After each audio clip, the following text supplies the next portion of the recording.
Jim Boeheim, Syracuse head coach, and his new book, Bleeding Orange, now available in bookstores and online.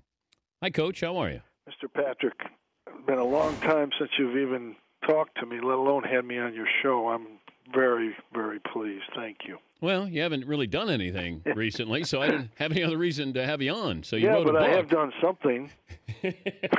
Have you done it well, though? Not really. So why write a book? Well, it was one of those things. I wanted to write it with Jack McCallum. He was kind of busy writing for Sports Illustrated for a long time. He finally had time to write the book, and I felt like it's near the end, so let's get this stuff down while I can still remember most of it. Not all, but at least most of it.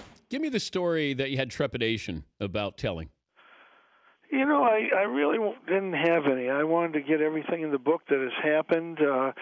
I didn't tell the story of you and me at the Final Four that one year because I didn't want to let everybody know the things that you did, and I felt it wouldn't.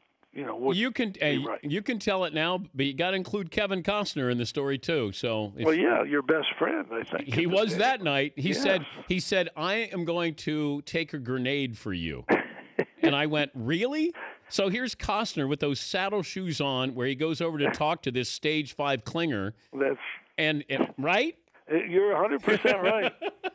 So the woman had eyes only for you. It was one of those things that you can't explain. She probably didn't have good vision. I think that could be the only thing I could think of. But well, your wife wears glasses too, right? She's blind, completely blind, and doesn't hear very well. Okay, I brought this up the last couple of days. Let me know what you think of this. Yes. You have college football, the playoff selection committee, where they put the rankings out once a week. I need to spice up college basketball regular season because it's boring. How about I did something in January that had this late January where once a week you had the selection committee that gives us March Madness. They would put out their rankings for the 4 seeds, the number 1 seed, whatever you want to do, but make it so it's interesting that the college basketball fan cares about it in January, not March. Well, it's a great idea. I mean, the football thing is a huge move for them. I mean, they get national attention every Tuesday, I guess, when it is, and everybody's keyed into that. And it really, in football, even more than basketball, that's going to change. I mean, there's those 4 teams in there right now have. They're not going to be there, maybe one, but that could all change, and that's the danger of a 4-team football playoff when you get such balance at the end of the year. If Florida State loses, if Mississippi State probably will lose, you're going to have a lot of teams with 1 or 2 losses, and there's really almost no way you're going to really say these are the 4 teams that should be in. It's going to be really subjective and really hard.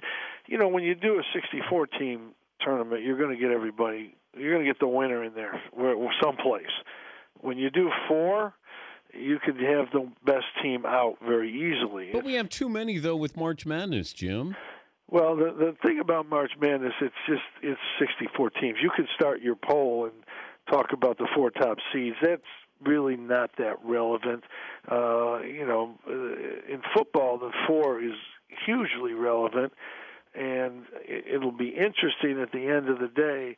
I think you'll have many, many more people upset this year than there were last year.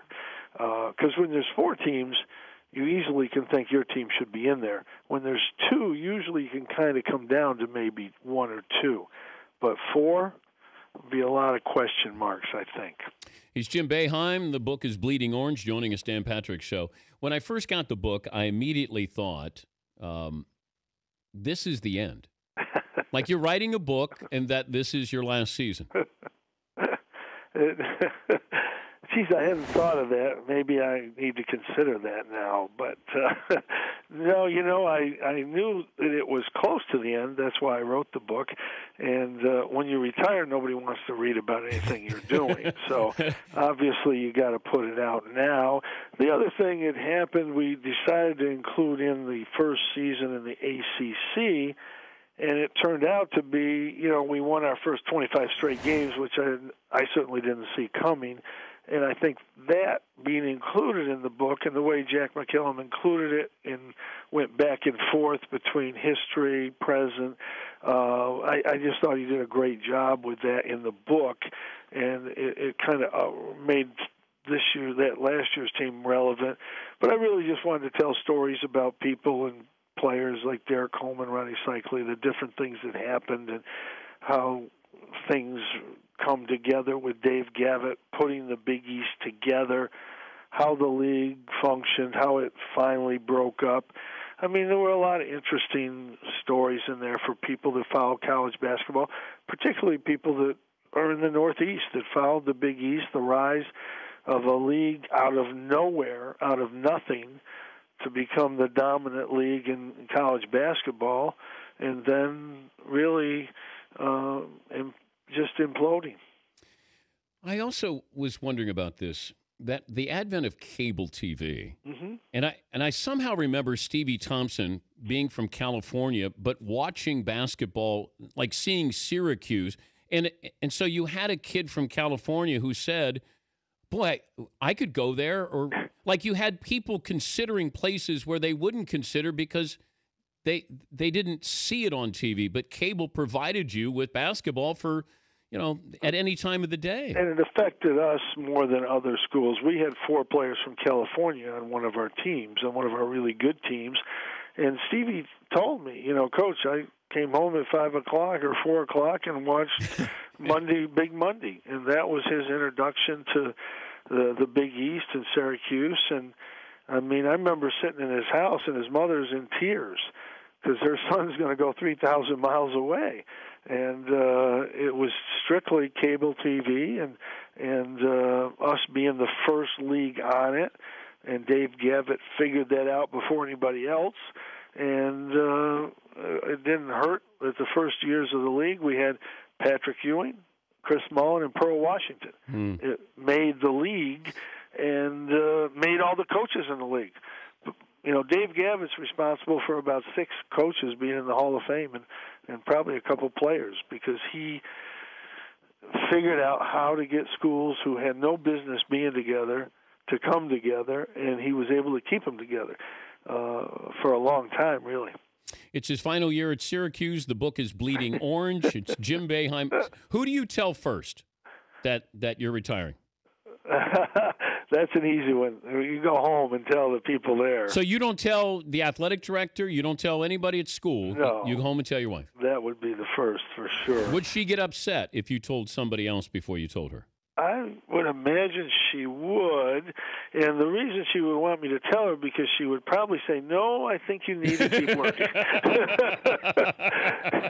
I think I did try to tell her a couple times, as a matter of fact. And it was either her or her daughter and my daughter saying, nah, Dad, I think you need to keep working. Well, good luck with the book. It's always great to talk to you. We'll check in with you when the season starts, Coach. Thank you. Thanks, Dan. All right, that's Jim Boeheim, Bleeding Orange.